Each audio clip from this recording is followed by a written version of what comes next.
पोलादपूर महाबळेश्वर रस्त्यावर रात्री उशिरा दरड कोसळली। आंबेनळी घाटाच्या पायथ्याशी असलेल्या कापडेगाव हद्दीत ही दरड कोसळली असून यामुळे काही काळ रस्ता बंद ठेवण्यात आला होता। प्रशासनाने तात्काळ जेसीबी आणि मनुष्यबळाचा वापर केला आणि रस्त्यावरची दगड माती हटवून मार्ग मोकळा केलाय। योग्य ती काळजी घेऊन पोलादपूर महाबळेश्वर रस्त्याचा वापर करण्याच्या सूचना प्रशासनाकडून आता देण्यात आल्या आहेत। पोलादपूर महाबळेश्वर रस्त्यावर दरड कोसळली आणि त्याचा फटका नागरिकांना बसतोय। योग्य ती काळजी घेऊन प्रशासनाने आता हा मार्ग मोकळा केलाय। दगड माती हटवून हा मार्ग आता मोकळा करण्यात आलेला आहे।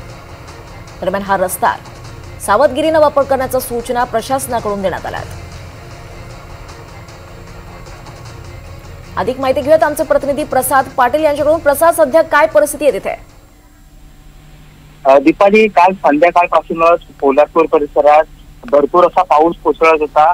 त्याच्यामुळे जो पोलादपूर मधील कापडे परिसर आहे त्या कापडे परिसरात रस्त्यावरती दरड कोसळली होती आणि ती दरड कोसळल्यानंतर ते स्थानिक रेस्क्यू टीम असेल किंवा स्थानिक प्रशासन असेल त्यांनी तातडीने तिथे धाव घेऊन जेसीबी किंवा मनुष्यबळाच्या सहाय्याने ती दरड जी आहे किंवा जो मातीचा लोंढा होता तो बाजूला करण्याचं काम केलं। थोड्या वेळातच ती दरड बाजूला करण्यात आली। मात्र त्या परिसरात सातत्याने पाऊस पडत असल्याने प्रशासनाने आता त्या ठिकाणी जे वाहतूक करणारे जे वाहन चालक असतील किंवा तिथले नागरिक आहेत त्यांना सतर्क राहण्याचा इशारा दिलेला आहे। दीपाली, निश्चितच प्रसाद, धन्यवाद या सगळ्या सविस्तर माहितीसाठी।